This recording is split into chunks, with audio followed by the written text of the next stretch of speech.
E começamos, no departamento de competição, a utilizar as corridas longas, 24 horas, 1000 milhas, 12 horas, 6 horas, 1.600 quilômetros, para desenvolver o produto. Porque, você sabe, você uma corrida dessa, você avança, digamos, de 3 a 4 meses nos seus testes. Quer dizer, um carro que você deixa na rua, rodando 3, 4 meses, uma corrida de 24 horas, o resultado é mais ou menos igual. Então isso agilizava muito, né, o desenvolvimento do produto. Eles começaram a entender que é o seguinte: o carro que desse 20 voltas aqui já apresentava um problema que no teste só ia dar com 1000 e tantos quilômetros. Então era mais barato ter uma equipe de competição, porque se desenvolveu um monte de coisas. Os VMAGs, por exemplo, tinham um problema de ponta de eixo, problema de roda, rolamentos, sabe? Foi um desenvolvimento contínuo nas pistas de corrida. Eu me lembro que a DKV tinha uma propaganda que me parece que uma 1000 milhas correspondia a 64 mil quilômetros. Ela anunciava isso como propaganda, dizendo que ela fez uma 1000 milhas de 1.600 quilômetros, né? 1.608 quilômetros, para ser preciso, correspondia a 40 vezes, quer dizer, o esforço numa competição em relação ao uso normal do usuário. O lançamento das equipes de corrida no Brasil e o nascimento de uma nova geração de pilotos que entraram para a história. Veja a seguir.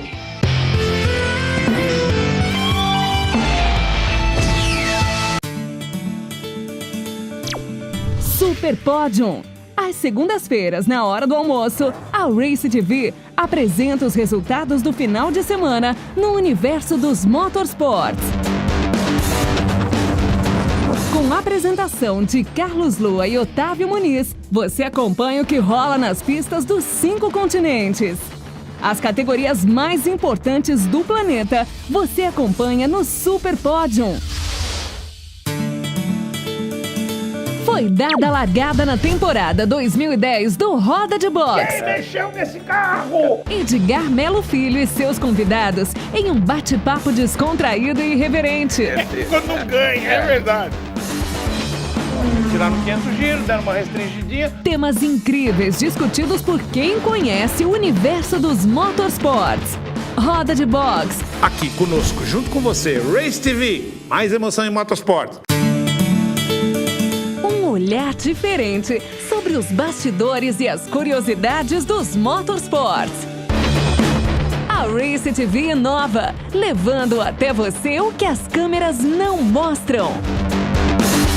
Um olhar profundo sobre os bastidores do universo dos motorsports. O raio-x completo do setor automotivo. Você só encontra aqui.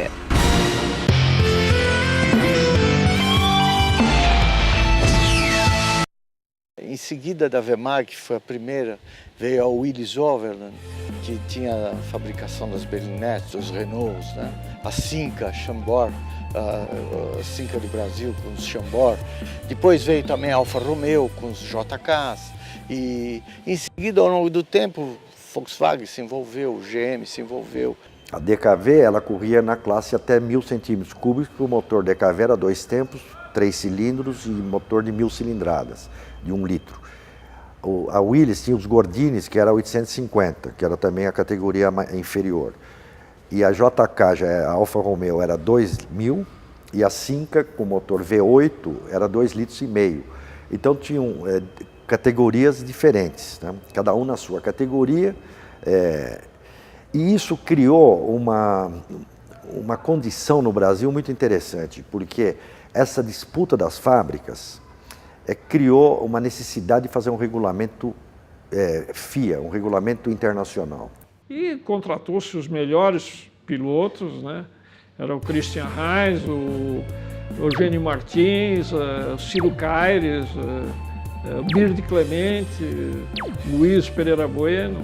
Desses daí, quem que se destacava dessa turma nova? Qualquer um. Qualquer um. Eram muito fortes. Muito fortes. Nós tínhamos uma peculiaridade aqui em Interlagos, que tinha o nevoeiro. E o pessoal andava no nevoeiro quase no tempo do enxergar. Meu.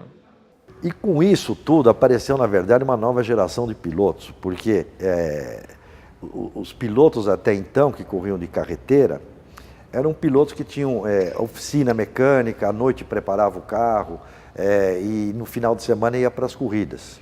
Quando as fábricas chegaram, ela chegou com uma engenharia aplicada, né? Quer dizer, com carros originalmente produzidos no exterior, mas com uma engenharia toda feita de um automóvel de série.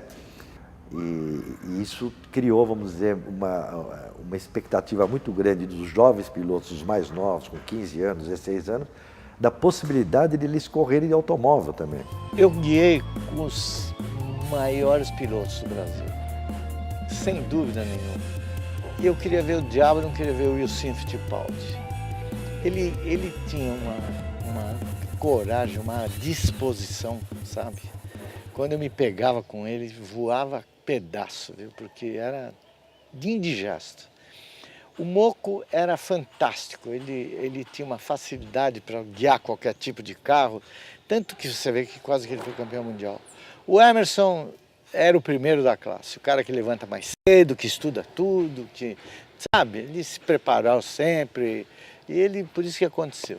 Mas, pô, Chiquinho Lameirão guiava uma barbaridade, Luizinho Pereira Bueno, colecionador de vitórias, Ciro Caires, nossa, o que o Ciro guiava. Foram fantásticos, uma turma maravilhosa. Eu até fico preocupado que eu devo estar esquecendo uma opção de gente. Mas o meu irmão mesmo guiava muito bem, meu irmão teve assim no cartel dele, ele pelas provas que ele fez, ele ganhou quase todas. Participou muito pouco, mas ele tinha uma vocação muito grande, né? Vou te falar desses dois pilotos porque foram com quem eu fiquei muito tempo e muito próximo, que foram pilotos da Vemag, que eram o Marinho e o Bird. Hoje, meus grandes amigos, os dois, tenho até a honra de ser amigo dos dois.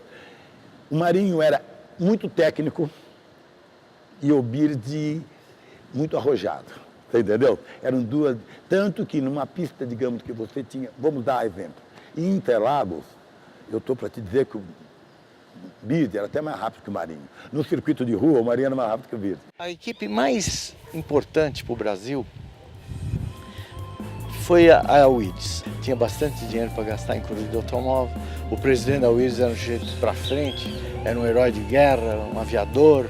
E ele foi muito influenciado aqui no Brasil pelo Mauro Salles, que gostava muito de corrida de automóvel.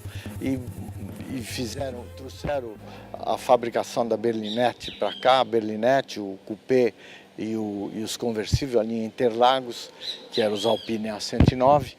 E montaram o primeiro departamento de competição da Willis. Quem montou foi o Christian Reis, convidado. Ele era o ídolo nosso, né, da minha geração. Ele era o piloto que todo mundo queria ser, queria guiar que nem ele, se vestir que nem ele, né? Ele era um sujeito bacana, bonitão, né? Todo mundo imitava ele e tal. E em seguida, logo disso, ele foi correr Le Mans, guiar o Alpine do Jean Redelais, que era nosso parceiro nas corridas, né? Tudo que a Willis fazia vinha lá do Redelais.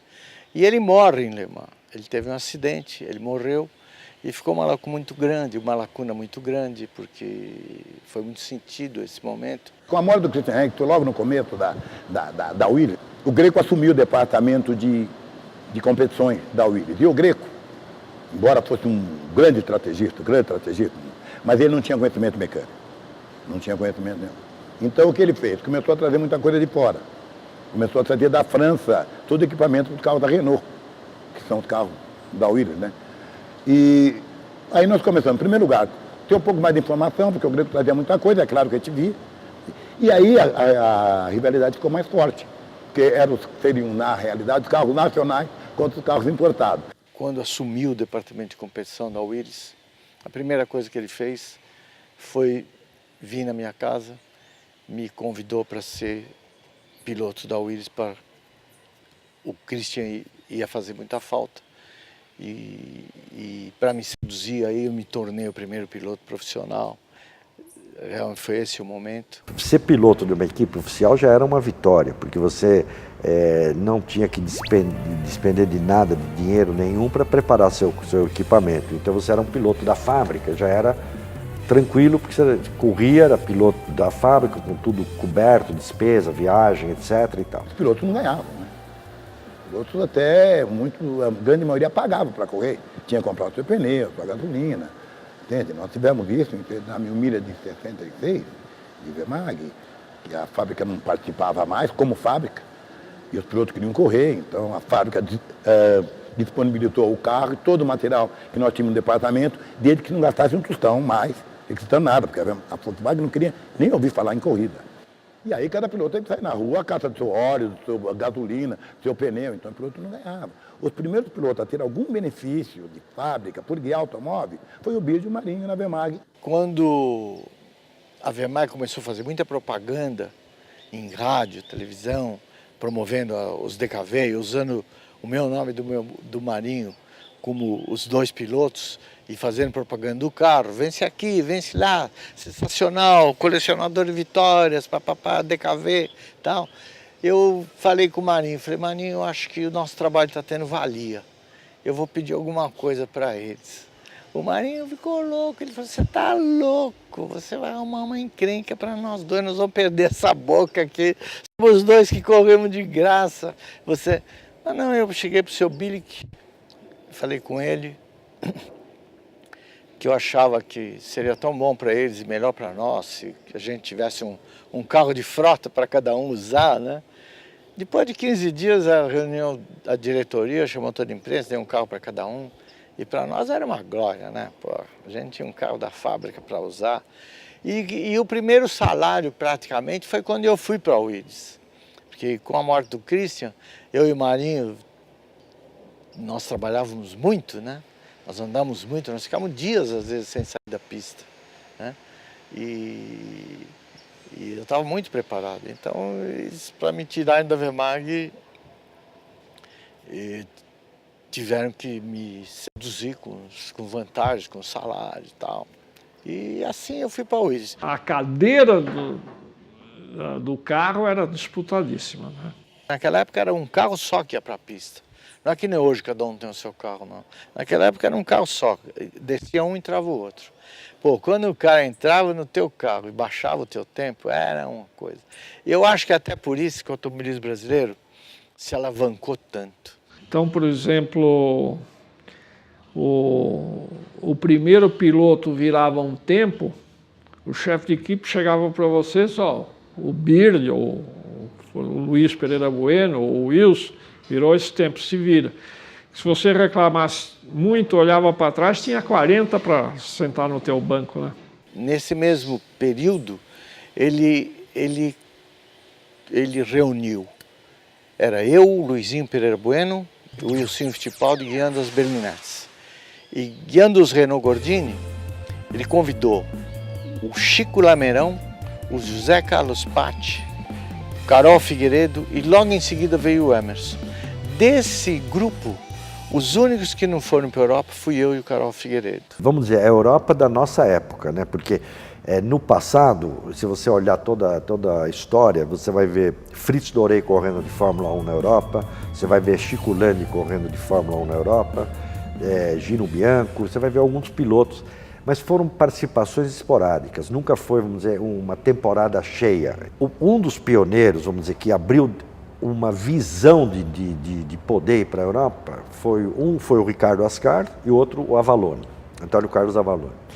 Eles foram para a Europa, correram uma vez ou outra só, mas mostraram ser competitivos, especialmente o Ricardo Ascar.